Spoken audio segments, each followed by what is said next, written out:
All right, so I'm Chris Thames. I'm the Senior Director of Critical Facility Operations for Raging Water Data Centers. We're primarily based out of Sacramento, but we have offices also in Ashburn, Virginia. So I oversee all of the operations for the data centers. I'm Brett Thrash. I'm Product Manager for AC Power Systems for G Critical Power. I'm based out of Atlanta. I've been with G about 30 years, about 10 years in the data centers. I'm Steve Dobbins. I'm the Assistant Director of Data Centers for George Washington University. Based primarily, we have data centers both here in Washington, D.C. as well as in Ashburn, Virginia. Our primary thing is how we deal with the compute environment-related facilities investment. I'm Rod Brown with Time Cable. I'm responsible for national and market data centers.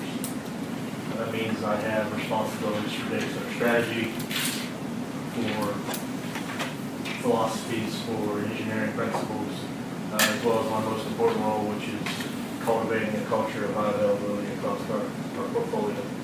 So I have the national market centers. Time Warner's portfolio is very broad, from a small critical infrastructure site in a neighborhood where we live and work up to a large national center. We also have an Navisite brand, which is a cloud and managed services platform that supports external customers. So in my team, my world, my team supports hard-hand services, critical infrastructure, asset management, tasks like that. And I'm here today because we like to make sure that we have a voice in the industry. We want to influence the industry in the right ways. We make sure that owners like us have a voice. We're a little different owner than we think than many of those in the press. We have a goal of zero downtime across our entire platform. Our customers don't accept downtime, so we're always trying to make sure we create a zero downtime environment. So thanks for letting me. Good morning. I'm Chris Johnston. I'm Chief Engineer for the facilities for Cisco Henderson Group. We're a mechanical, electrical, plumbing, fire protection, IT, etc. consulting firm. We think we're probably the largest designer of data centers in the U.S. We also have an office in Dubai. We work in the Middle East and North Africa, and also in China. So we work in China and also in the Far East.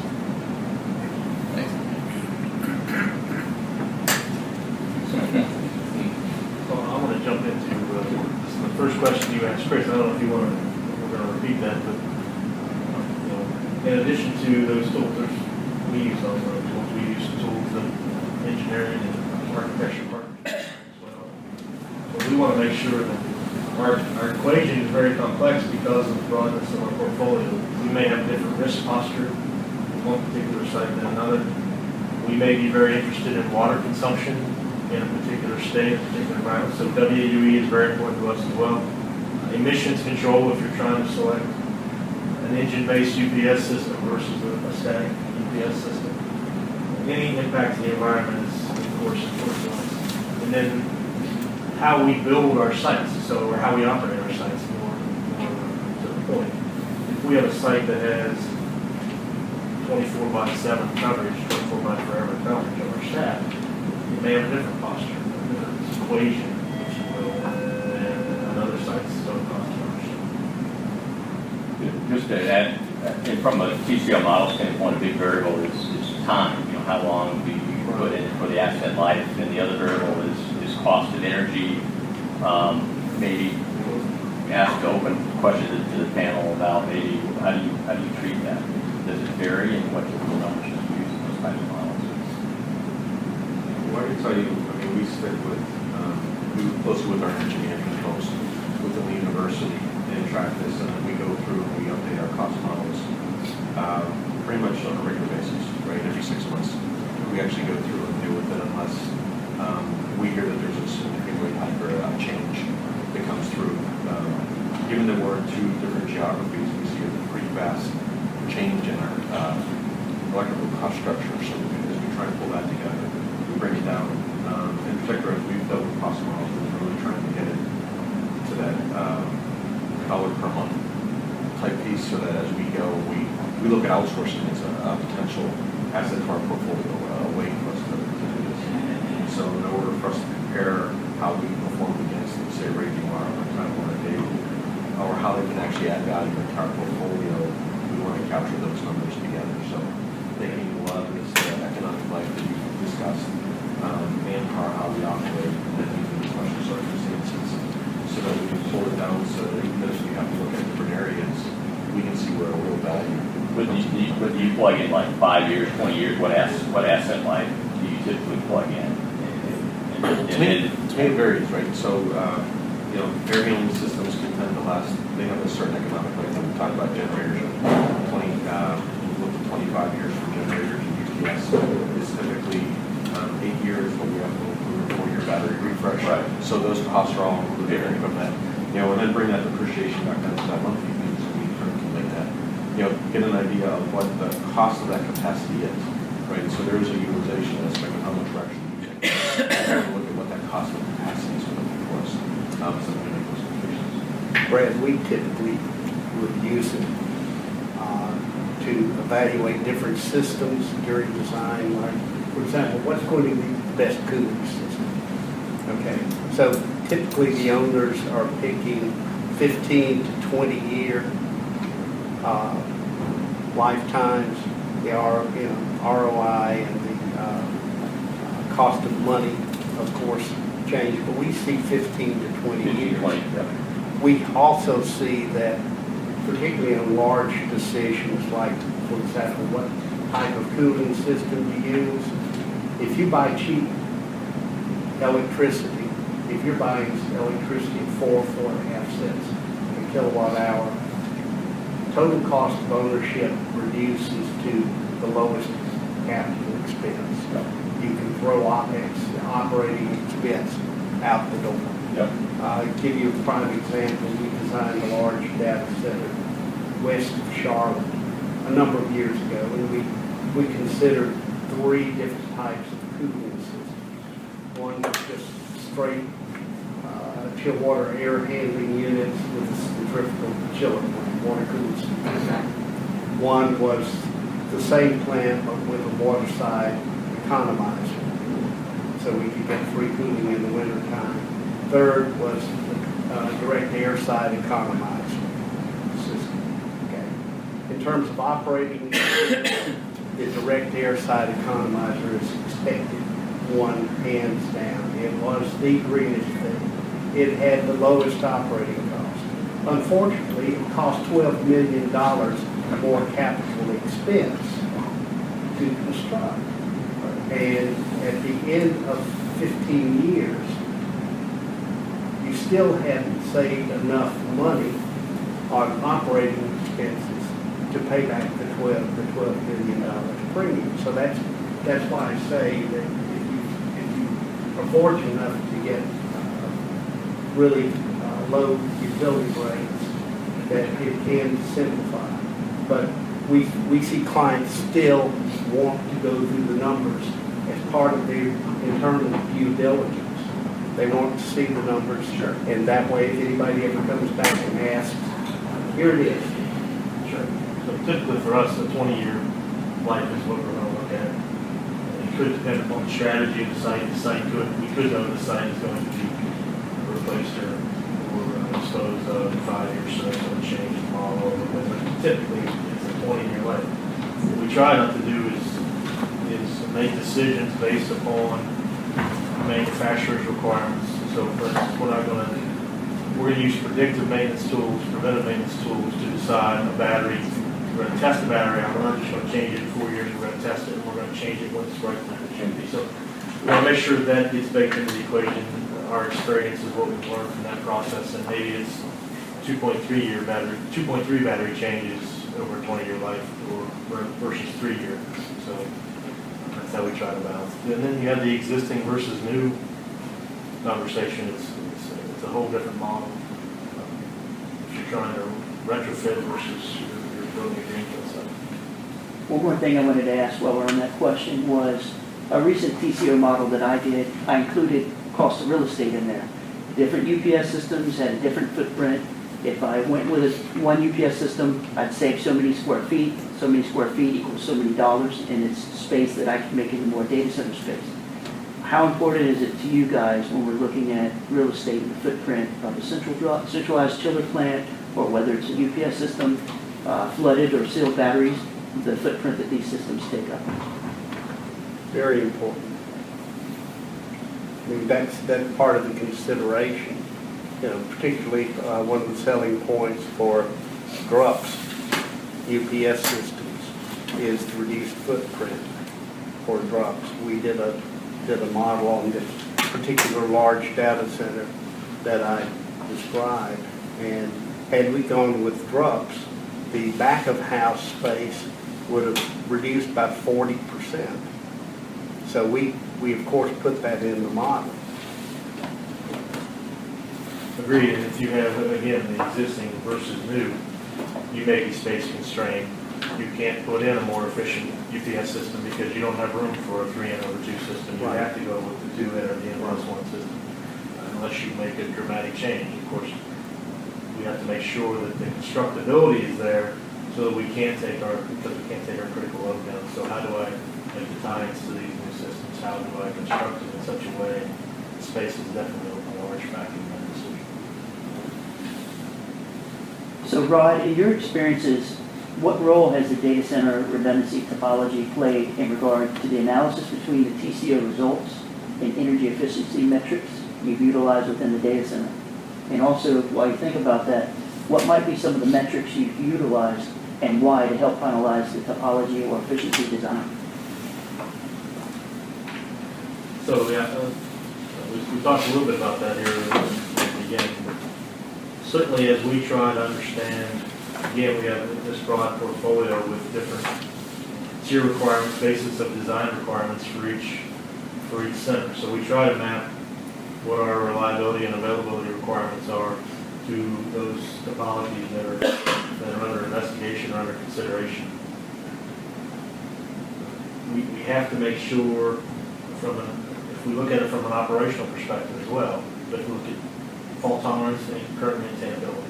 So how does that tie into the system from a redundancy perspective? Because some centers require concurrent maintainability in our world, some do not. And then if we look at TCO compared to redundancy, are we willing to invest in additional redundancy at a higher cost? Again, it's about what we accept at that particular site. What applications, we have a couple thousand different applications in our center. So what risk posture are those applications? How are they architected? How is the network system architected in that particular center to know if we can accept a lower level of reliability? I'm not sure I answered your question. Oh, that's fine. I mean, you touched base on a lot of the key words that are in the forefront of our minds when we're going through our analysis: reliability, availability, fault tolerance, concurrent maintainability. How can we reach these goals that our clients are going to need or want and be able to deliver the product at the best cost? I mean, that's what it is at the end of the day. So how do we get there? Any thoughts on that, Steve? Yeah, I think the one thing to keep in mind is, and we sort of touched on this a few days ago, was being able to have that time between the facility side and actually the IT side, right? And Rod touched on it too with regard to how are those applications set up. Given a system, a multi-data center type of environment, and how IT architects their applications and how the network is set up, does give you more leeway from a reliability, maintainability perspective, while still keeping services available, right? You could have some degree of downtime in a facility if your facility is working. If you have more than 2, 3, or 4 that's spread out, or even as you go to other vendors, and that's something that we've looked into, is how do they all play into that overall equation, right? And it's really being able to marry both that IT side and the facility side together so that the two groups are really working in conjunction. Because in the end, it'll come down to a cost savings on your overall capital piece from a facility perspective, as well as gives you an efficiency on your capital spends. There's a component in that you haven't touched on, and it gets back to the owner. And basically, particularly on the cooling side, the more restrictive you keep the cooling environment, the more it's going to cost. If you want to take ASHRAE TC 9.9 Class 1 conditions, if that's what you've got to have, that's going to cost a lot more to build and operate than if you're willing to go maybe on a few hours, a few days of the year out to the recommended conditions, or maybe even to the Class 2 conditions. I'll give you an example. Facebook. Facebook does not operate inside the Class 1 recommended envelope. They're doing evaporative cooling or adiabatic cooling. So in days in the summer, they will be, my guess is, and I haven't asked them, but my guess is, particularly in Charlotte or west of Charlotte, they'll have 85-degree air, supply air, going to the servers. There's some research that indicates the failure rate of a server will go up a bit, but then again, you're only on a few hours for a few days of the year. So that's really an opportunity for the owners to have some control over the TCO is by examining the acceptable temperature and humidity envelope for the data hall, the white space, and see if it's unnecessarily restricted. Is that a industry trend, an example of an industry trend, and we use this terminology, the uptime terminology, tier 1 through tier 4, in questioning whether I need tier 3, tier 4, what tier do I need? That's a question. And then it becomes, once you decide what level of liability is needed, then you go through a TCO evaluation to look at the best option. Is that the trade-off? Because if you have TCO and you don't have the reliability definition, it's meaningless. If you have reliability without TCO, that's meaningless. You really have to, so we have to combine those two. It has to be all, right. Two hands in the same glove. Right. But for example, we have a client that operates, with a data center in New York State, and they operated a PUE of 1.08. Guess what? There's no refrigeration in that house. It's hard to beat 1.08 PUE on an annual basis. So that's all I'm saying is that should be part of the owner's decision is to set the environmental conditions appropriate. I agree. How do you anticipate the operating facility has to be included in the TCO calculation? Are you going to operate your GPSs in various economy modes, right? Are you going to operate what's your chill water temperature? What is your rack face temperature situation? How are you going to operate the facility has to be decided early on before these decisions are made. Because that impacts the reliability of the asset. Actual reliability, TCO area. In effect, you get down to this very basic equation. The utility gives you a block of power. The lower the PUE that you have on the worst hour of the worst day of the year increases how much of that power you can sell as critical power and move to the servers. We've got a client right now that says PUE, worst day, can't be above 1.33. Well, that pretty well limits what we can do. But that's their objective. In other words, I'm going to buy a block of power, and my objective is to get the greatest percentage of it to the servers and minimize the amount of power I use for other ones.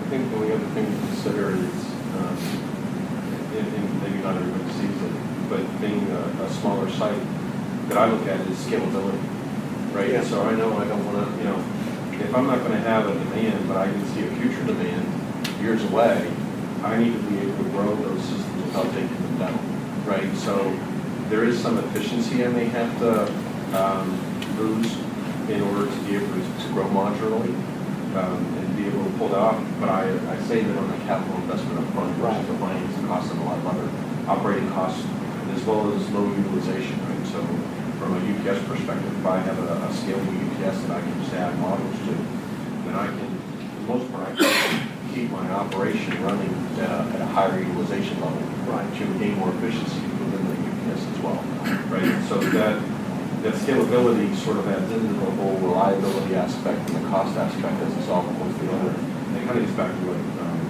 we're talking about, just how do we want to operate. You know, that's just one other thing to think of too, because it gets to be difficult in predicting what the IT environment's going to look like, right? When we talked earlier about, you know, we plan for 20 years, 25 years. I can tell you 5 years ago when I built my last data center, I couldn't predict what the current environment would look like. I can't predict that, and I'm not even going to venture a guess as to what's going to look like 5 years from now. I mean, we can be somewhat predictive, and I think we look at it from a capacity perspective for building the data center. I think that's the appropriate way to do it.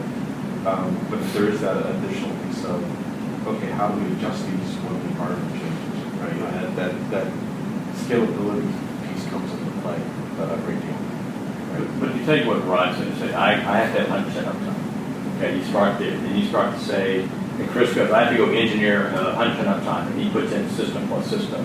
And then what you end up with is these assets by default have to run at 45% utilization. By default, you're starting with the reliability requirement, and it feeds to it's like a jet engine. You have two engines on the plane. One goes down, that means they're only operating at 45% load. And so there is a utilization issue. And Chris tells me this all the time. Nobody wants a backup generator or a UPS. They want reliable power or a TCO. And so this industry has a lot of our assets in the field running.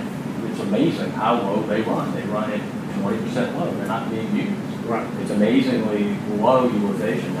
It's an industry problem, and I think the efficiency problem has probably been solved as far as a lot of efficiency improvement, but the utilization of the assets seems to be, where a lot of questions are being made, asked. I think there are some vendors that you're starting to see that actually are creating systems that are more modular, right? To where you could have a UPS with a 250 kVA capacity that you can build in increments, right? So you don't have to make that overall capacity investment. Now, granted, there is sort of that upfront capability, right? And there's a capital cost to being able to have that scalability. But if you're eliminating a large chunk of that through batteries, power modules, and through other pieces that are scalable, does that cut back and allow you to grow as well as keep some of that utilization in without making that full investment? Again, as your environment changes, as your environment grows, have that capability to meet your business demand without necessarily that upfront capital expenditure that just sits there doing nothing. Right. And Certainly that product has a role. I agree completely. It has the right application. But the modular side of it is we want to be able to have building blocks, whether it's a third, or a quarter, growth pieces where we can grow modularly. So we are more efficient in that first block.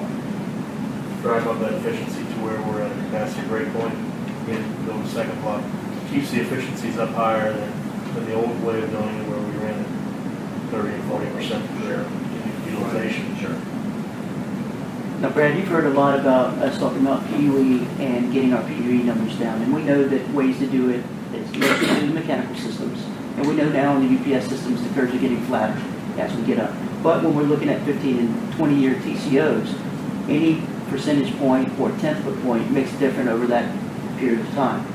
Steve touched base on the fact that we're seeing more utilization on the distributed redundant systems, and of course Rob was just talking about the two-end designs, much less lower loaded.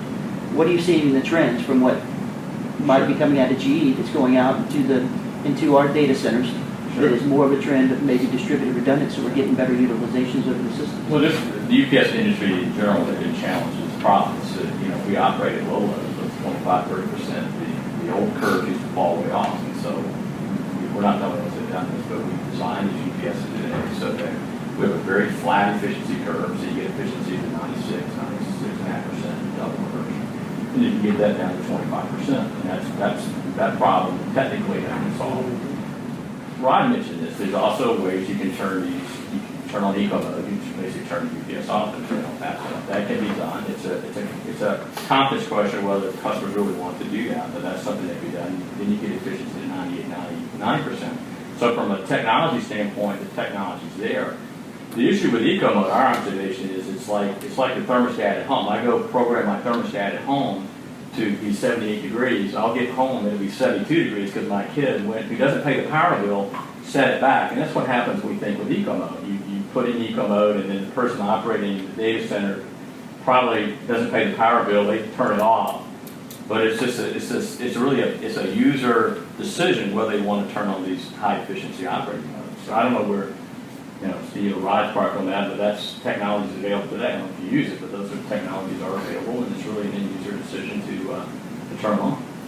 Yes, we make that decision is dependent upon the location and where it fits in our layers, right? So in a site where we're willing to accept a little more risk, accept a little more risk, then yes, we'll use it, or we'll go to the extreme eco mode. Other sites where we have less risk posture, then no, we're going to use it normal mode. That's it. Sure. And I can tell you, we're not using it right now. Yeah. But You I see it as also, risk. I also You see don't it as have, risk. I also don't have the turnover where I'm building new data centers so often, right? So the last one I built was 6 years ago. So some of those capabilities weren't there, and I haven't been able to upgrade to.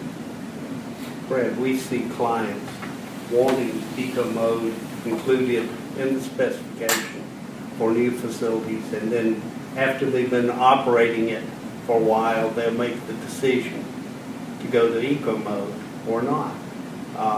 Again, this is another one of those decisions. Oftentimes it's driven by economics.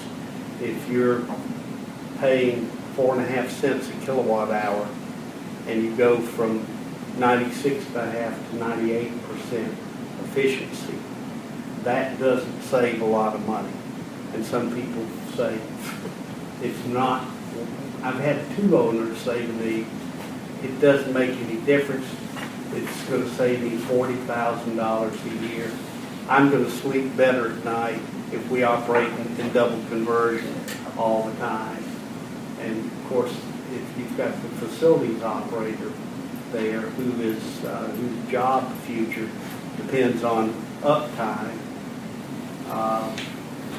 and he expects he might get a pink slip if anything goes down, he doesn't want to take the chance. So it's just like the same thing is that there are some UPS technologies that are inherently about 98% efficient, and yet those companies don't have a large sales volume because they ask a premium price for their product on the idea that, hey, I'm giving you 98% efficiency, and I'm going to get demand a premium for my product. If you're paying 18 to 20 cents a kilowatt hour in the Northeast or in California, it's a real good case to pay the premium for that product because it's going to significantly lower your total cost of ownership. If you're paying say in Oregon 2.5 or Washington 2.5 or 3 cents a kilowatt hour, or 4.5 to 5 cents a kilowatt hour in the Southeast, there's no return on investment. And people say, not interested. Yeah, so just as we say, how you operate the facility has to get baked into those TCO calculations. Most of us, Chris, make informed decisions about whether we should be there. Not just worried about our own skin. I should have said present company. There you go. There we go. I can tell you, I worry about my CIO sleeping well at night. So if he's happy, then that does take a lot of load off of him. Understood. Hey, you guys have done a lot of talk now over the last 20 minutes about Light Interactive or Eco Mode UPSs. Have any of you read any studies on these as to how reliable it is? Like, what if they had a study that said 100% of the time we've never had any kind of power outage, shorter than 4 milliseconds downstream? That makes it kind of easy. But if they say, well, they might fail 1% more of the time than one that's, double conversion all the time, that may weigh into your mindset as well. I haven't seen anything published on it. Who wrote the study? Well, I'll try to take that one. So the challenge with this industry in general is that data centers tend to be secretive. in terms of what happens with the site. And so, GE, we're in other industries where you have to publish, like if you're in turbines and nuclear power, jet engines, all that data is public records. In this industry, that data is usually the end user's data, and it's hard to share that data.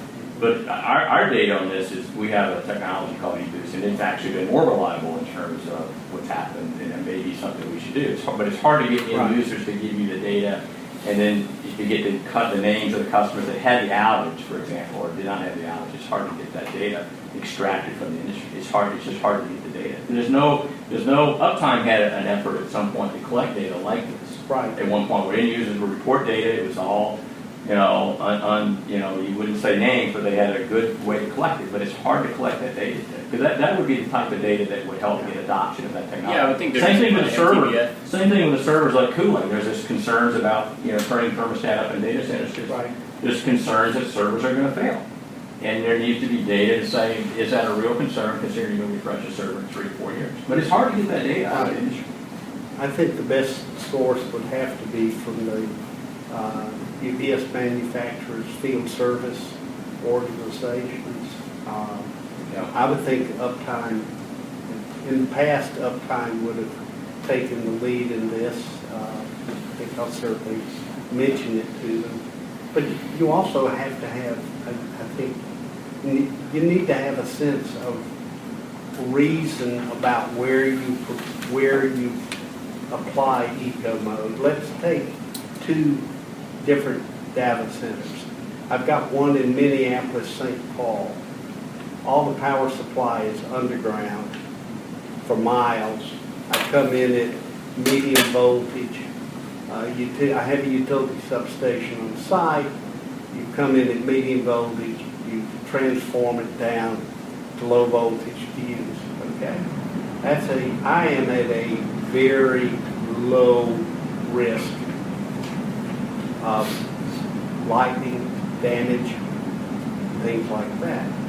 Now let's look at a similar data center in Tampa, Florida, the lightning capital of the universe. I've got an overhead primary to the site. I've got an overhead utility transformer, and I've got an overhead service drop into the building at 480 volts. I'm a sitting duck there. I would instinctively say I wouldn't even want to consider eco mode in Tampa, whereas I think eco mode would instinctively be almost zero risk in Minneapolis and Paul. So you have to take that consideration in your decision. Is switching to eco mode instantaneous? Is there any? Well, it is, and I'll speak to that. This is where Chris knows this as well, and there's actually a good Greek committee on this topic. But you have to switch fast. There's slow eco modes and fast eco modes, and you have to switch within 3 or 4 milliseconds. And the reason is the server can sustain an interruption up to 10 milliseconds. If you get past 10 milliseconds, then the server gets it down.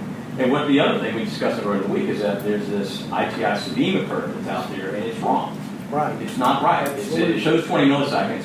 That's not true. And you just have to know that as an end user or a consultant. And the smart companies know this. Smart consultants and users, not everyone knows that.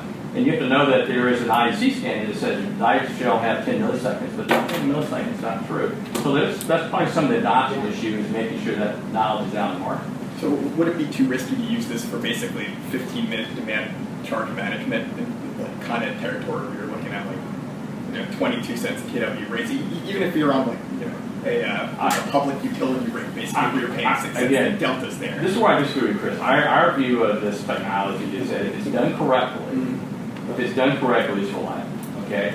If it's done incorrectly, it's unreliable.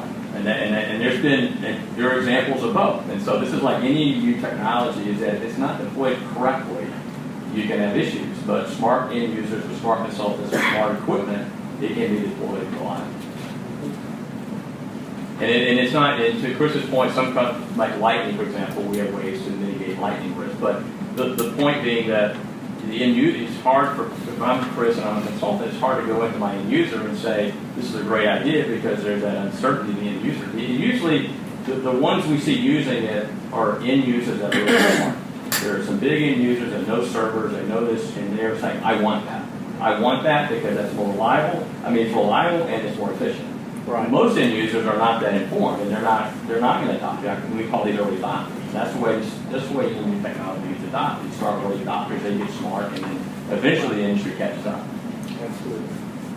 So I recently visited a enterprise data center that was on the West Coast. And I was really happy to see that they had deployed UPS systems that were transformerless with the capabilities of eco mode. And you could notice they weren't running on eco mode by the sound the units produced. So you knew what was going on. I said, why don't you guys utilize an eco mode? Well, would I get on the plane and fly with one engine? So that was their standpoint on it. And it comes to, what is that client doing? Is that a financially based client? So here's the 747. You got 4 engines. So eco mode is like, so the way it works is you're flying, and this happens today, you shut engines off, and turn engines off. It's just a matter of, okay, you know, the engine, how fast will it come back on, so the user can't feel the difference. Very efficient. Jet engines like to run full up. If you don't need that engine, you have 4, you turn some off. Or you coast, or you back off on it. So the key to eco mode is that you have to be able to turn, it has to be able to sense a fault or loss of power and switch the inverter. And you have to do it with formalistic. And that's the key. It has to be able to do it fast. So while we were out visiting a bunch of different UPS providers and looking at performing many factory witness tests, so we can look at their efficiency ratings and how they operate. What I was also looking for were the UPS systems that were modular and say they were 250 kVA increments. Because we know when the clients first move in, they have to ramp, and sometimes these ramps take a long time. What we thought was most interesting was the modularity of the UPS systems, how modules could power down. So I could take the module as itself and make it N+1 within the module instead of N+3 or so.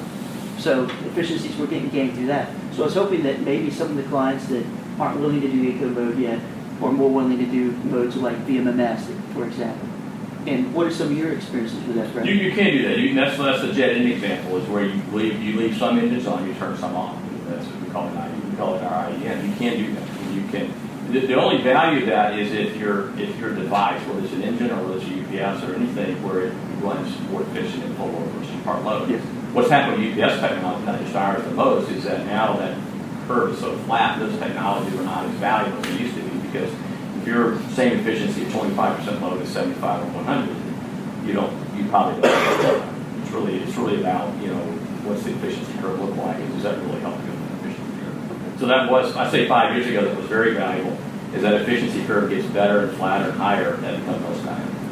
Well, the other thing some people don't factor into their considerations is that if you want to scale up the UPS capacity with many manufacturers, is not just a matter of going over and pushing a button and everything is transparent, particularly if you haven't commissioned the additional stages to go on, or at the minimum, you've got to transfer the load and put it on bypass for a period of time. So there will be typically some increased risk with bringing extra capacity online, and it's best recognized during the design process. If you modify the system, then you need Right. to recommission or reevaluate. People say, oh yeah, we'll just go back. We've got a UPS system with 2 modules, and originally it was N+1, and now it's N. So we'll go in and we'll add the 3rd module and add capacity. Well, you're going to have that system offline for a week by the time you make all the connections, you do the startup, and you do the commissioning. So your critical load is going to be on bypass unless you've made provisions, other provisions. That's why a lot of particularly the large. And that's maintenance bypass, where you have maintenance. you have risk. Totally, now you have real right. risk. Right. That's You've got to basically say, I'm going to trust the utility for a week, or I'm going to put my load over and run my engine generators for a week. Burn up a lot of fuel. And oh, by the way, your EPA permit won't permit you to do this. Right.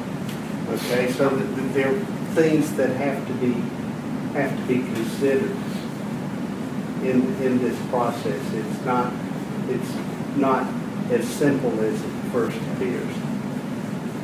But on the efficiency, I think that the technologies of efficiency are there. It's just a matter of how, to Chris's point, is how to deploy them, how to deploy them reliably. I think they're there. I think the next challenge for the industry, at least on the power side, is this utilization questions. How do we deliver the right level of reliability and get these utilization levels up so the asset gets used more? Instead of 30% load, it's more about getting it up to 60, 70, 80% without it impacting reliability. That's really the industry challenge. Not easy answers to do that, but I think that's where we're seeing this TCO model reliability. Is to get the TCO model to work, you want to buy less assets, right? Right.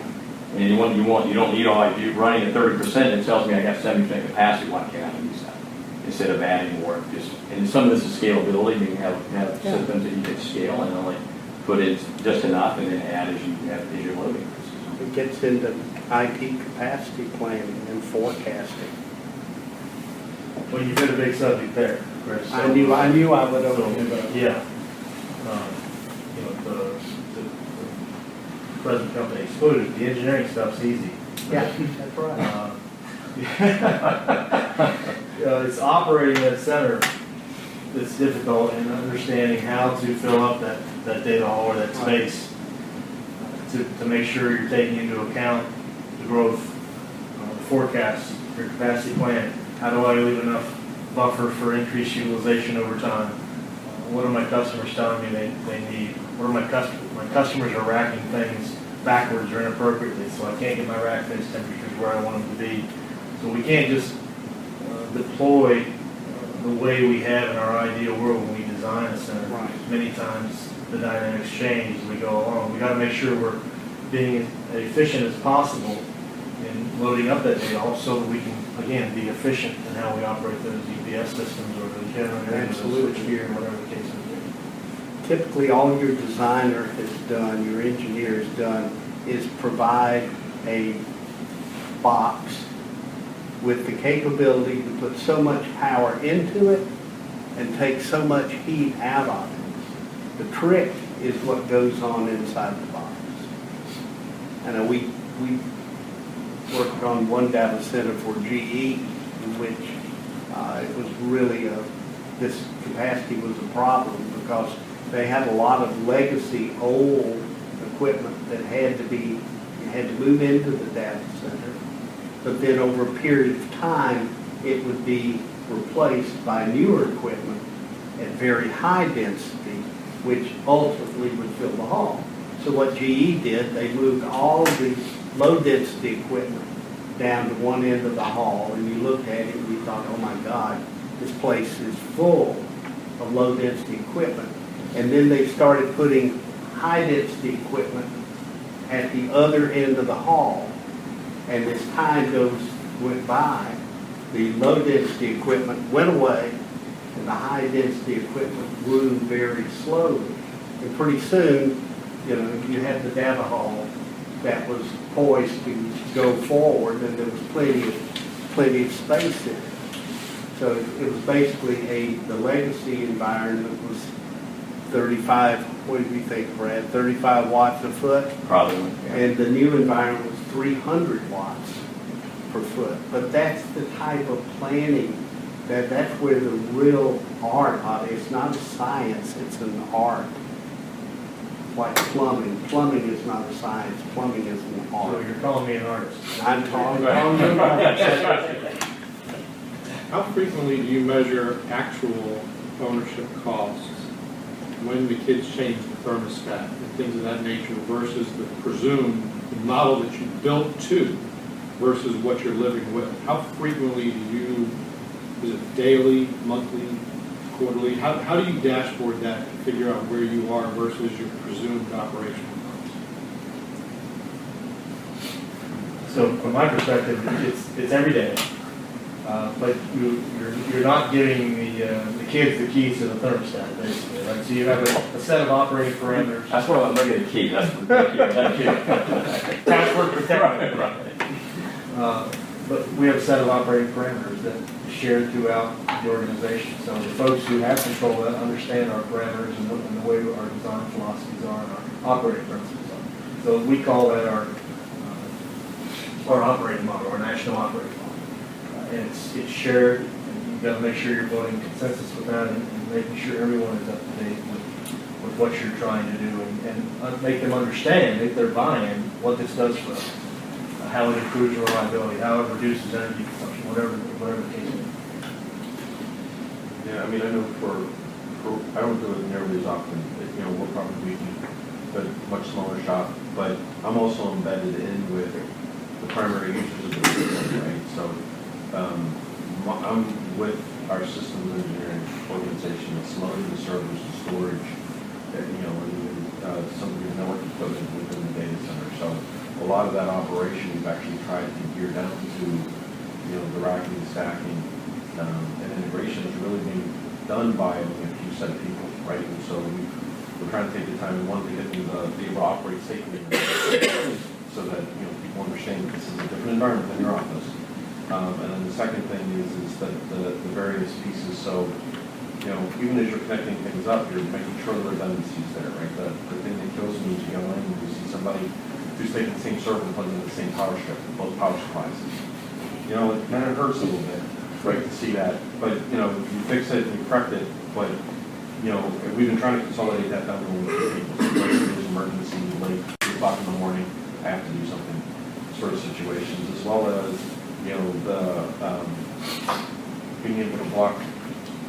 You pull the server out, you pull the rails out, put the blocking panels in, and keep all that squared away, so that as they do it, they work around those blocking panels as well, right? And being able to understand that that's what happens when they operate in those environments, operate safely.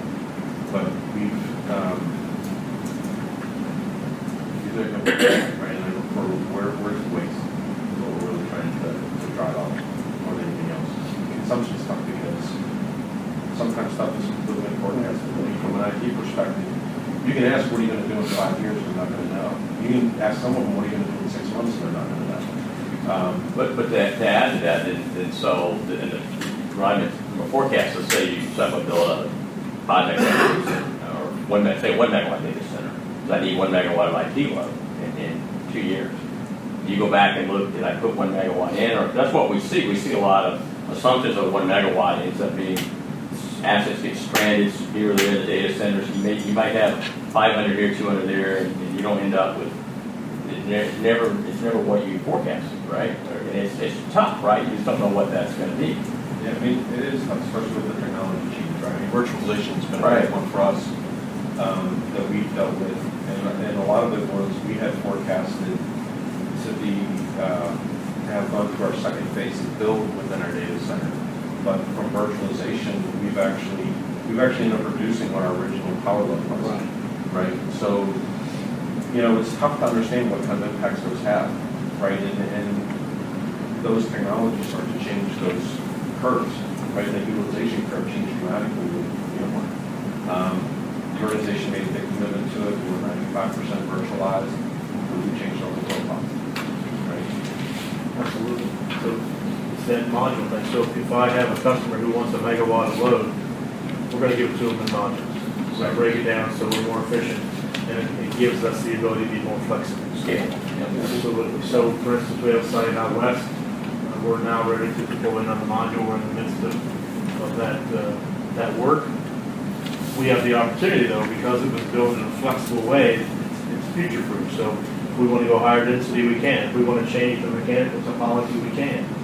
We have to make sure that's in our design because we know the technologies are going to change. Our customers are going to change their minds.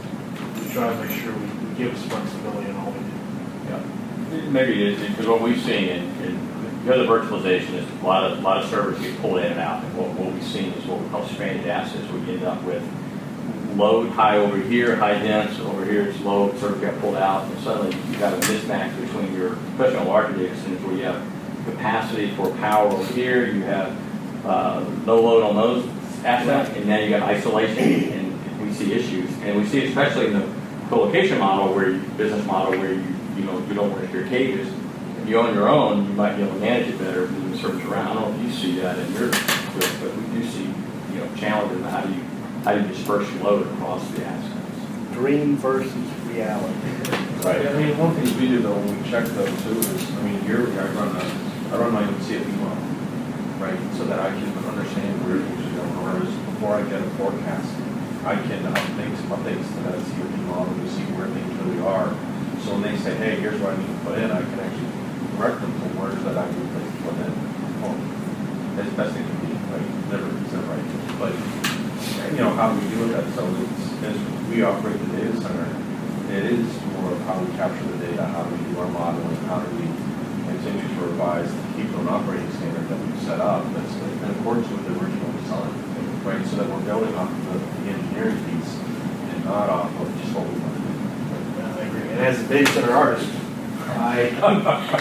my job is to provide the right space at the right time at the right price. So the forecasting piece is very difficult, and you have to figure out this is the load that's coming in. What percentage of nameplate am I going to use? What percentage of utilization am I going to use? And bake all that into your equation, and it's constantly moving and changing and taking what you learn. Maybe you're bench testing devices. Maybe you're using historical data to figure out what the consumption of the device would be. But it's a very complex problem. It is. We struggle with it too, and some of it is the virtualization is driving up that demand. So we're seeing stuff more and more up to that nameplate as we go through. But the nice thing is, it sort of changes everything over instead of from an operating perspective to really, the numbers that we look at from a benchmark perspective, we try to look at capacity numbers. Where are we with capacity, even on the rack level?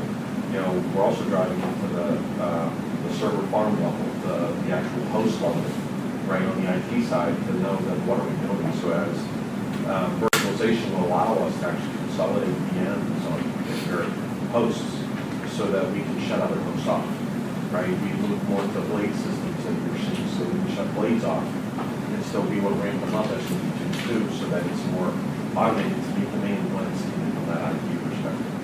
But those have been, but in taking a look at that, we're seeing a lot better utilization for each host, so that becomes more predictable from a facility perspective. So, okay, here is that heat load we'll receive per cabinet, right, or for this particular cabinet, for that, how that all consolidates to go as well.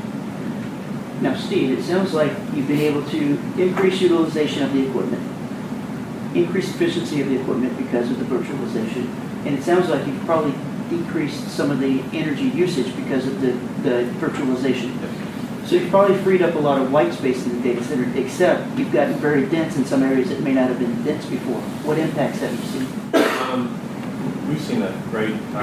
Luckily, the one area where we dealt with when we initially built the data center, we tried to think a little bit further ahead, right? So we wanted to look and see what we had to do. I have two instances. The one data center we actually go to a power density that was significant, or capability of having 15 kilowatts per cabinet, right? Everybody sort of thought I was crazy, until they saw a 25 kilowatt cabinet, and they really got to think about it. But it was just a matter of, we tried to be a little bit more predictive, right? We said, okay, hey, we're going to average out 9 kW per cabinet. And that fit the current model, it fits in with the existing model, we can balance stuff from a blade server perspective. We've also started to see more of the rack mount storage. So now within a cabinet, we can do partial blade storage, which is lower power utilization, so that we can really balance that whole cabinet and really keep some of that average. We've also been able to, within that particular data center, we isolated off all the return air through a chimney cabinet as well as a return plenum, so that we can keep that more efficient and try to drive that. So we're really more worried about, we actually created the room to be a supply plenum itself. Right, so as we tried to measure that helped us with being able to balance some of that out. Just keep the bathtub full of cold air. Basically, yeah. That's right. what you're doing. And we were also, talking to sort of Roger's point too, is it was a situational thing where honestly, we have a raised floor, but it's only to cover water pipes, right? We couldn't use it as a supply pump. There just wasn't enough room. So that was just the situation we were in, and that was the environment we had to deal with. What temperature are you running?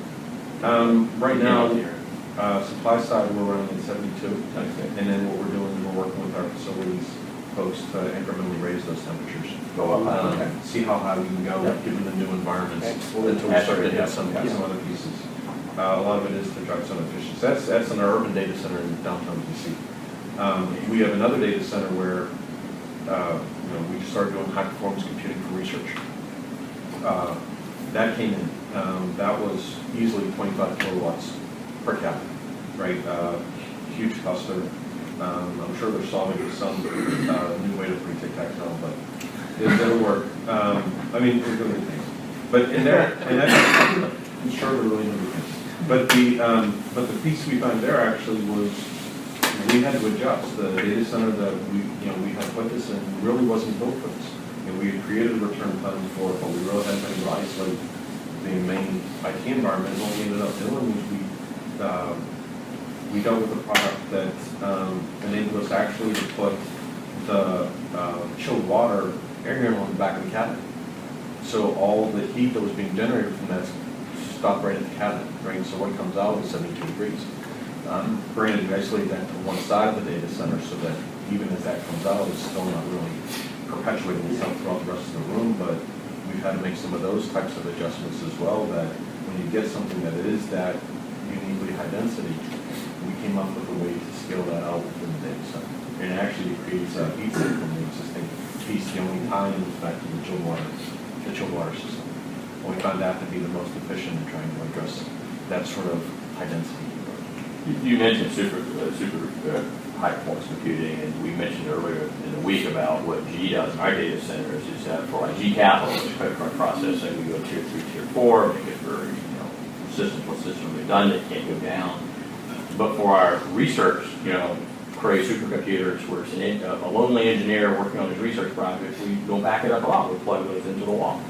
And so you just need to back up your work. And so what we're starting to see is this level of reliability is getting definition in terms of where you really need it, put in the infrastructure you need for that application, and if it's not affecting the user and the utility power goes out occasionally, you don't need to back that up. Just back up your work for a couple hours. We did it too, and a lot of it was for that high performance computing piece. The one thing we did put was the storage that's attached to that, and there's a file system that sort of manages the compute nodes. That's on the high reliability. Right. That's backed up. That's on the power, so that again, if we have power outages, the compute nodes go down, but yet our recovery time is just powering them back up and they start over again. Right? We haven't lost any data. We know exactly where we left off. The only thing we lost was processing time. Right? So it gets back to, I think we were talking about earlier, is how quick can you turn the engine back on? Yep. Same thing, right? That's just being done at the IT level. It's fast enough, right? So, but a lot of it does get into that, and that's part of what I mentioned it too, is what am I building for my customer? And I think you're seeing it too, is, people have to understand what's really important. Sometimes it takes the facilities people saying, okay, what's really important, right? I mean, I can build you at 25 kW, I can build you an environment for that that's a low reliability level, but it's only $8,000 per kilowatt. Whereas your high availability piece, your crown jewels are $25,000 per kilowatt. What do you want to do, right? Yeah, if you want to do 25 kW per cabinet, that's fine, but you could do 6 kW, covers your storage and all your other pieces, and that's a much more cost-effective way to do it. That's the right. His point. That's a trade-off of the business decision versus engineering facts in terms of what's that downtime worth to me, and do I want to pay extra for that? But it was whenever I was previous to GW, I was at Intel, and we had a very similar conversation. But it was the facilities folks actually going back to the engineering folks and the IT folks to say, what do you really want to do? Right? You're the one who may be paying for this data center. Is there a better way to do this? Right? Just broadly, we talk about reliability, and we're saying N+1, N+2, and there's 3 by 2. What you mentioned? I picked up on it. 3 of them, yeah. Right. So, but it was just a matter of there are smart ways to do this, and it's just how much are we willing to do it, and does IT understand the business related to the risk for their systems as well? Sometimes they say, no, I can't, and that's fine, but that all goes into when somebody has to sign that check, they understand why they're signing that check, and then make sure that that's valuable. That's the right business decision to make for the business. Now, Chris, we've heard an awesome success story here from Steve where virtualization worked out well. They went higher dense than they were originally, and it worked out very well. And we've all seen Kevin Costner's Field of Dreams. If you build it, they will come. Look at Ashburn, for example. It's overtaken New York now as probably the hottest data center bed in the market. It's fiber alley, so to speak, in everyone's minds. We're getting super saturated with the amount of white space that we have in Ashburn, and I think we're reaching critical mass.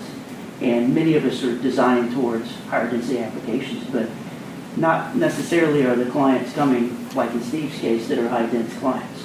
So we may be in situations where we've got an overabundance or density that we've designed for and could end up with some stranded capacity. What are you seeing in the trends of high density versus are we still at 100, 150, or are you seeing that we're over 200 on a regular basis for the systems that you've been helping design? Well, outside neglecting containerized solutions. So we're looking at basically inside buildings. We've had clients, and we've designed data centers for up to 500 watts per foot, and these were large data centers. One of them is basically 25,000 square feet of white space at 500 watts. So that's 12.5 megawatts of IT in this floor.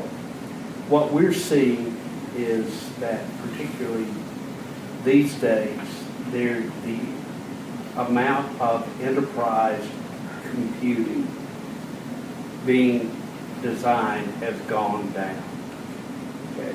Well, there's an increased interest in colo, particularly wholesale colo, 500 kilowatts and up, and also in cloud computing.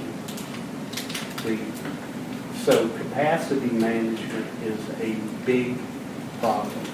If you're a colo operator, in our experience, you're very reluctant to build it more than 125 to 150 watts per square foot of capacity, particularly if you're on the low end of what we call the retail colo market.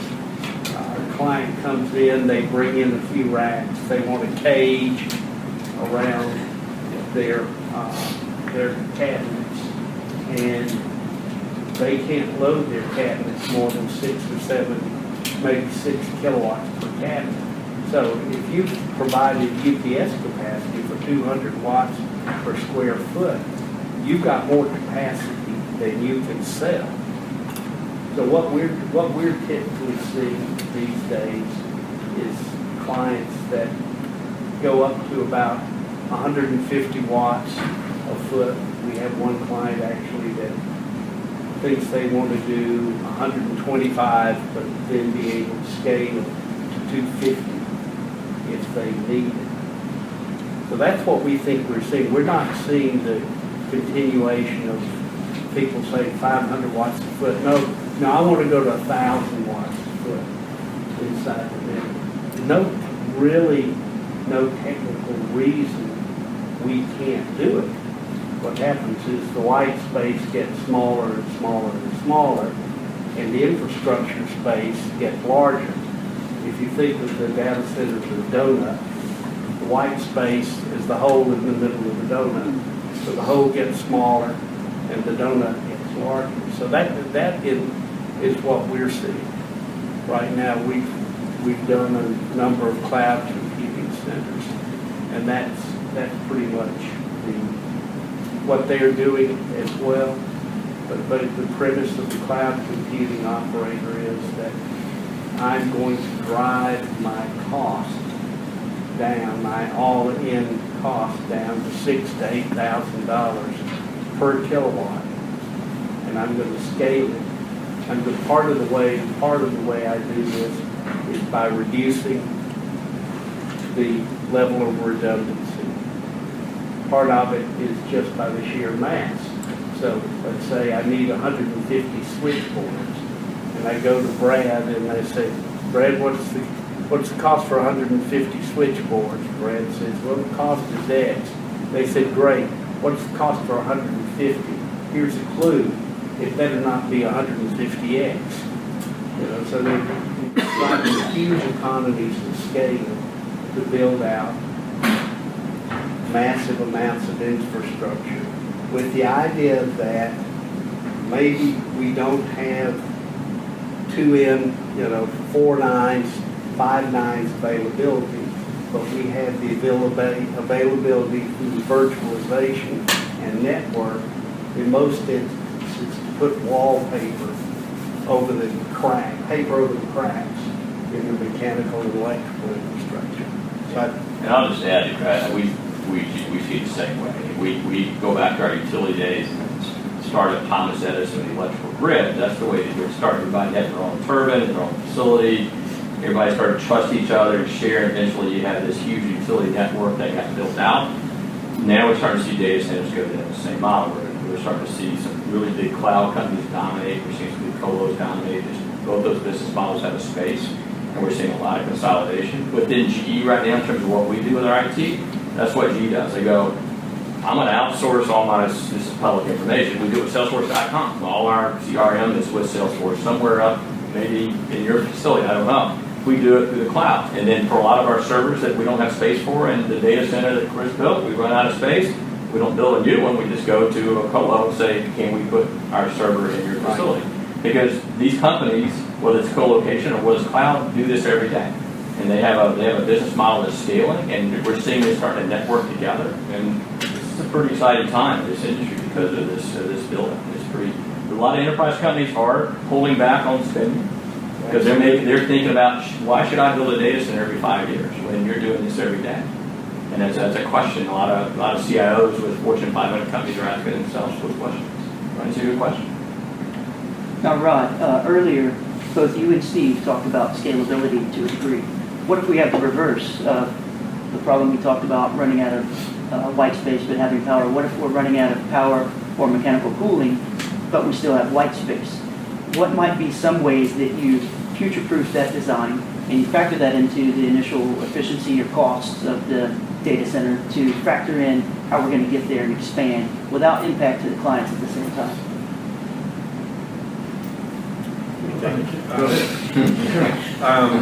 I mean, we've sort of looked at it from the point of, as space opens up, we look at where are the purposes, right? Predominantly, one of the big drivers for use of white space that we're seeing is more around security.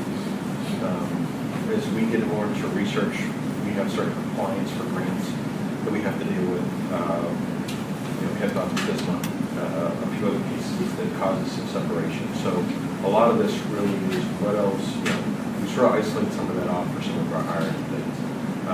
Some of it has evolved into, does this now sort of give us that capability to develop a different zone?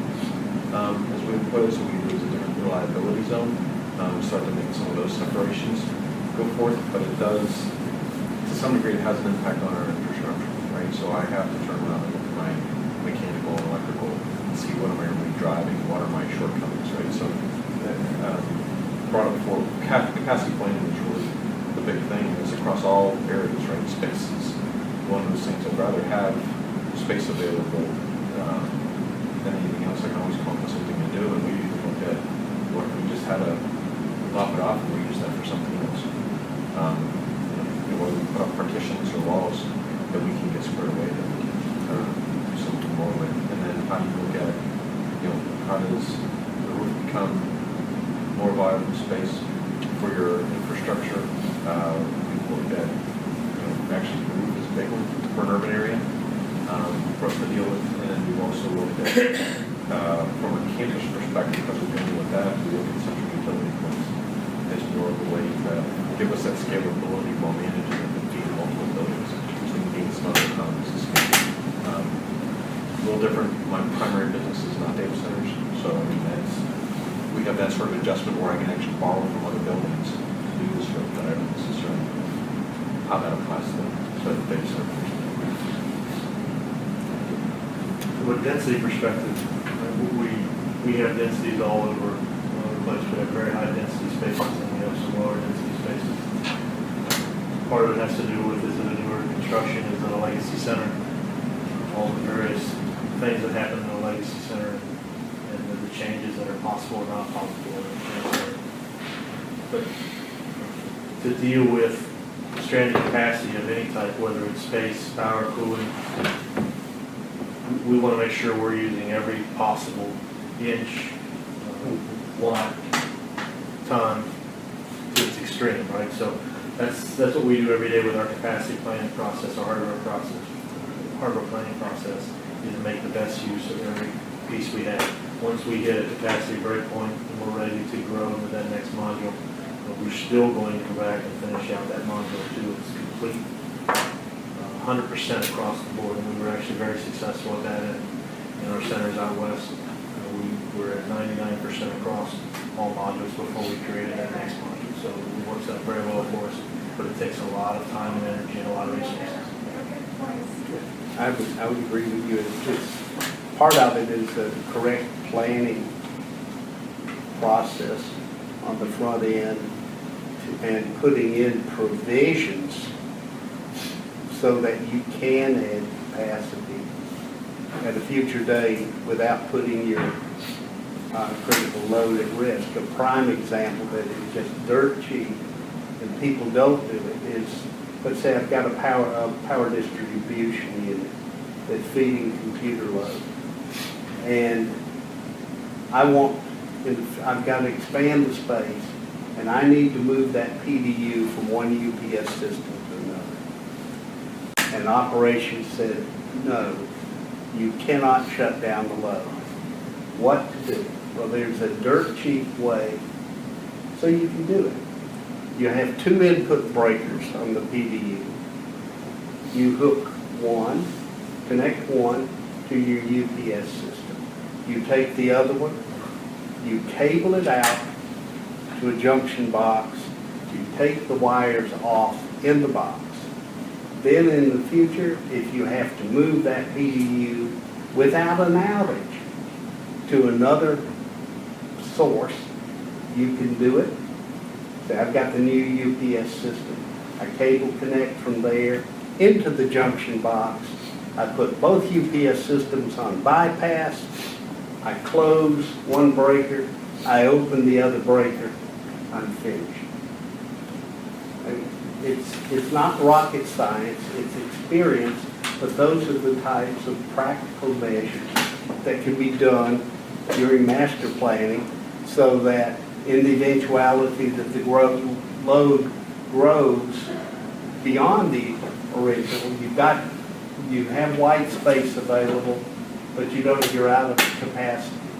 Put provisions in so you can add that capacity without an outage later on. And Chris, what you described is one of the patents that we deploy in all of our data centers because we scale build and we're monitoring the 3 C's, capacity, commitment, consumption, to see when we need to add the extra UPSs into the line.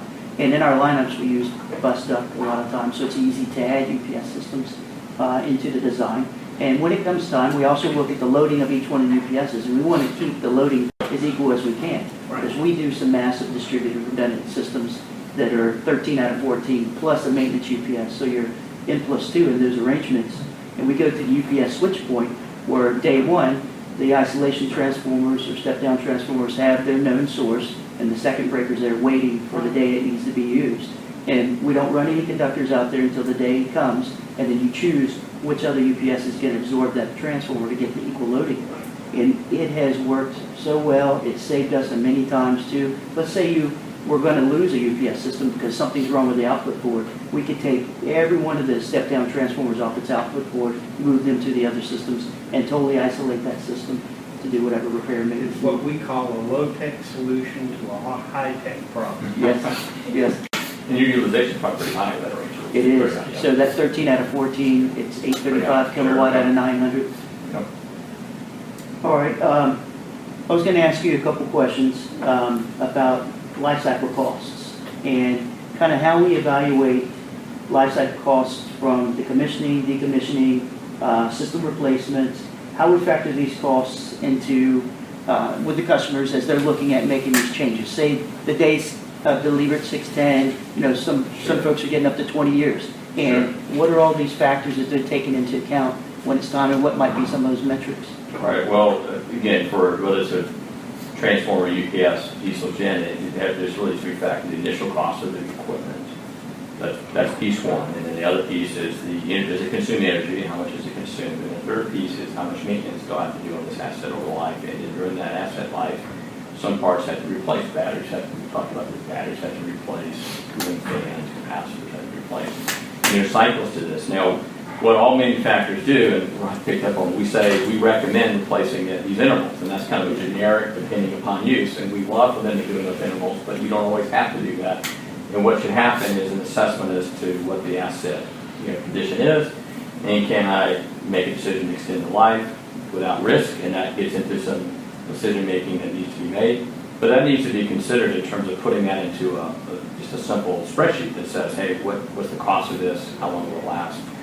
And typically, it's a function of how long you plan to run the asset. The UPS module itself could probably last 15 years, maybe 20. Batteries will not last that long. I mean, we know that. And the battery life is a function of how it's operated. Is it, you have a lot of cycles on it? Is it maintained properly? And so battery life is a function of how you operate it. And that really needs to go into the evaluation up front when making informed decisions about, what do I want to go, especially on the battery side, do I want to go with flooded cell, which a lot of upfront costs, they may last longer, but a lot of upfront costs versus a VRLA battery where you may reduce money on the VRLA battery up front. But in 5 years, you probably, give or take, you're going to have to go and pull those out and put you right. And that all needs to be part of the decision making up front in terms of what are the options for me as an end user. So there's one other consideration in there, particularly with UPS. We have some clients that are running, still operating 30-year-old UPS systems. But the problem you run into is after the manufacturer no longer produces, say, Libra 610, or any older technology, how many years are they going to provide full service parts and technicians for? You can get parts on the black market, third-party market. The problem is that the techs who are trained on the equipment retire, and after a few years, say if you haven't been producing a product, say, for 5 years, and the new tech comes in the door, you're not going to train him on the old product. So that's one of the considerations to look at, is the availability of part support and trained technicians for the UPS equipment. Chris makes a good bit. It's a two-part problem. So in all maybe whether it's G or MSN, Sure, I think we're almost required to say this and do this, to say that when we stop production on a product line, we say 10 years we will support it with parts and service. Right. So we all say that. And the reality of that is that what happens is that once we stop, the industry, once we start producing a product, getting parts for that becomes increasingly difficult. And it becomes increasingly difficult because those suppliers that we're providing for production no longer are always building those parts readily. So what happens, you might be able to get it, but it may not come fast. And so this gets into you got to have a candid discussion with whether it's G or Emerson or even anyone in terms of what is your ability to do this. The real question is, do you have it on the shelf, right? Right. Because I think the real question is, do you have it on the shelf? Show me. Because that really gets into, can I support you? The service technician part of it is also true, is that what happens is that once they go out of production, then you stop doing startups, you might be still doing maintenance. A lot of that maintenance often goes to third parties, and what we see a lot of this, it goes 10, 15 years, it goes to third parties, and then the manufacturers lose some of that service capability. And so it's the same conversation is, know who your service team is that comes to your site. Just telling you things you already know. It's one thing to say I've got 2,000 service engineers, but you really know who's coming to your site, who's taking care of it. Right. And that's the best way to do it, is just ask those questions. I had this happen a number of years ago with a client that had, I think it was before MGE by its earlier name. They had the only active 750 kW single module left. And what we heard was that Charles Schwab in Phoenix was changing all of theirs out. So I flew out to Phoenix and looked at the modules. They were all just sitting out in the contractor's yard with tarps over there. And I said, what happens when it rains? The guy says, Phoenix, rain, you must be kidding. Anyway, we picked out what appeared to be the best of these modules, bought it for $5,000, shipped it, got it shipped back to the lab, and stripped it down for parts.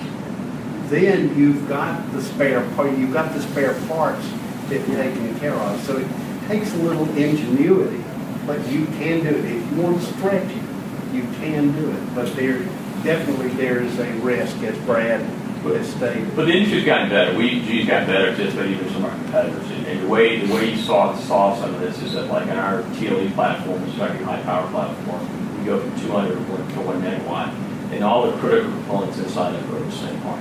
IGBTs, all those pieces are the same. Before, we all had these monolithic, and a 200 was different than the 300. The parts were different. And 400, they're all, 500, all those were monolithic, they're designed different, and all those parts. And so it does make it easier for the suppliers, the OEMs like us, and for you to be assured that if you standardize, that you've got parts and so forth. The other thing it does is that we say this in G all the time: variation creates risk to reliability. So we can build a standard product that's the same pieces in and out all the time. That's much more reliable over time than if you custom design every piece part. And the joke we say, and not a joke, but it's true. We say it's like data centers. Every data center looks a little different. If I were to come to you and say, I got a jet engine on this 747, I custom designed that one engine for your plane, and it's one, would you get on that plane? And so what the industry's getting better at is say, let's try to standardize whether it's the equipment or whether it's design, standardize on something, get it right in terms of reliability TCL. And then as you get some level of standardization that solves the problem, then your reliability by default will get better. So that's just, the variation is the enemy of reliability. All right, guys, I want to thank each one of you guys for taking the time today to be with us. I know we all have very, very busy schedules, and I want to thank everybody that took the time in the room to join us today. Could I ask 2 questions? Yes, sir. I'm a total novice here, okay? Anybody looking at direct current in the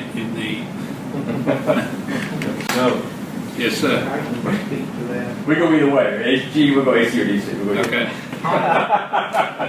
Common sense is still looking at. No, there's still a movement alive in basically 2 groups looking at DC. There are some technical and particularly code issues to be worked out on DC. I've talked to ABB, which is one of the suppliers. They bought what was volumes, and there's one other that I need to talk to. But I haven't seen a great move that the technology works. Actually, I think China Mobile has found they can take regular 240-volt AC power supplies and operate them with a few minor tweaks at 240 volts. The difficulties are 2. Number 1, how quickly the market will produce, say, 380-volt DC power supplies, since we haven't seen a rush to 277-volt AC power supplies, which would be of potentially great use. The second thing is that there would be safety issues due to arc flash on DC, and the NFPA committees and the OSHA are just now moving into that area, but I think we're going to have huge handcuffs put on us with high voltage DC. So, and I'll, Go ahead. I think you're talking about the large scale DC deployments, tens of thousands of square feet across thousands Right. of servers. We use DC quite a bit in smaller systems, 10,000 amps and lower. Absolutely, we use DC in a significant part of our Right. portfolio, and it's very reliable for us. That's 48 volt? Yes. 48 volt. with traditional telecom. One more question. How much attention are you guys paying to the building envelope in this energy efficiency equation? That's a great question. We are forced by building codes and by energy efficiency codes to make the building envelope very efficient. In a data center, I don't want a very efficient envelope. I've got more waste heat than I know what to do with. I want the building to be a more efficient radiator heat. I don't want it to put the heat inside, but unfortunately, data centers don't seem to fit the mindset of code and energy efficiency.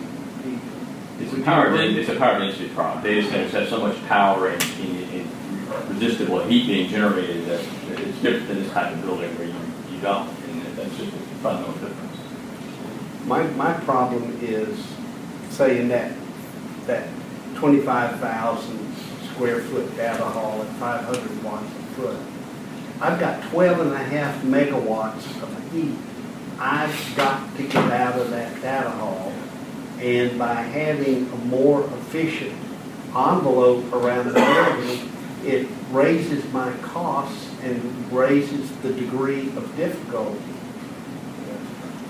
I want to go back to the AC/DC question because we do these 48 volt DC systems. It's kind of used in telecom. It's used a lot.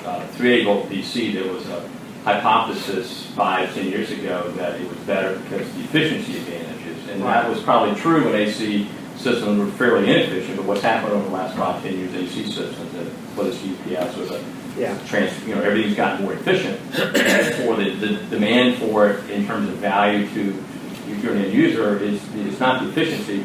What it can do for you on DC is that you can eliminate some power conversion equipment. You can, if you get it right, you can eliminate some inverters rectification process, but it won't fundamentally change a lot on the efficiency side. But it's been hard to get the industry adopted because that value prop in terms of TCO, it's really a TCO model, the efficiency part of that equation no longer is true. It's really more of can I get more CapEx savings, and what we see on the IT side is that you go try to buy a DC server, go call HP or IBM and ask for a 380 volt DC server. Right. And they go, I can't get you one. Or if I sell you one, it's going to be really expensive. So there has to be an ecosystem change, not just on power. There has to be a real industry change to go that route. And then for a good reason, then we'll probably see some adoption. But it's been very mostly experimental projects. Another difficulty has been getting the proponents to get past the marketing bit and to put hard black numbers on white paper. What's your input to output efficiency? Right. Well, it's real high. No. What is it? Give me an efficiency number. Oh, I'll have to get back to you on that.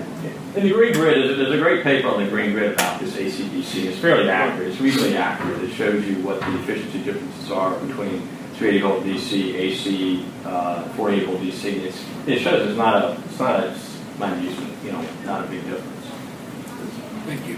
So, given how much heat data centers kick off, you're almost like a de facto cogen plant. Given things like eco mode, you can almost be a demand response provider too. I mean, do you think that do you think data centers will ultimately trend towards the energy prosumer model a little more rather than just this beast that always has to be Sucking statically powered? Yeah, is there a... Well, I mean, it's kind of, we talked about it earlier, I got into it. I'm a turbine guy from G originally, and gas engines, we try to put these in data centers, but data centers, for cogen, combined heat and power, you got to find a home for the heat. And it works great in a steel mill, a paper mill, where they need the heat. Data centers don't want heat, they want heat out. And so that model is really hard to get we call it distributed power model to work. It's because the TCO, the economics of it, in terms of making it work, are not very attractive usually. And there are some exceptions, but in general, it's hard to get that model to work in terms of just pure economics. I guess unless you're in a data center in a corporate closet in Scandinavia. Well, if you've got yeah, you need heat, right? But that's a lot. These engines are a lot of heat. So try to do the same thing in Riyadh, where it's 50 degrees C in the afternoon. The difficulty is that in the data center industry, we're trying to get away from refrigeration. pretty cool. Yeah. And so then with cogen or in combined heat and power. You've got a mixture, you've got electric power, and you've got waste heat. We don't have anything to do with waste heat. We've wasted money buying fuel to produce this waste heat, and we've got no beneficial use for it. Now, if we were next door to a sewage treatment plant, or a hospital, or swimming pool, or something that had a year-round need for Spa. low temperature waste heat, life would be good. And you can take the heat and probably convert it to cooling, but then you got to put in absorption chillers or put in Yeah. a steam turbine driver, and it's real complicated. It's hard to It's get very around. complicated. It really is. The other thing we've looked at using data center, all these devices sit there and do nothing, right? How often do your engines run, your backup engines? Whenever we They run just once sit a there. month. They just sit there, right? And so they said, well, hey Chris, can I use your engine to help your utility on a hot summer day? Can I crank your engines up and crank power back out to the grid in the summer? And you can do that. The question is there a risk-reward trade-off? I don't know if I would do that, but it's a risk-reward trade-off in terms of what you want to do. The difficulty is that you have to get your air quality permit changed, and it's gonna cost you a lot more money to build it, and it's gonna cost you a lot more money to operate it. So then we've had kind of counterproductive regulations. You got to have a permit to do that for Yeah. exactly. And the other thing we looked at, we did battery checking. We have these sodium batteries that we use in our locomotives, and they're great energy batteries. You can put those in and use that as kind of a peak shaver, but they're expensive. You got to, there's a cost impact of putting that energy storage in. It's energy meaning you need a couple hours runtime on that device, and you get into a business model being able to store that energy, and then you can sell it back to the grid. Now you're a utility. Now you are in the business of selling power back to the utility and knowing what those economics look like. And yes, you can do that. Which may be the future. It could be. It could. Those assets are sitting there, and it could be. It could be, absolutely. We do energy generation consignment, if you will, with utility companies. Depends on the utility, depends on the state, where we have those opportunities and the restrictions of those policies. But we also like to look at ourselves as innovators, and we've tried fuel cells, we have solar plants, we have wind in some cases. We're trying to find ways to reduce our carbon footprint in ways that meet also our goals.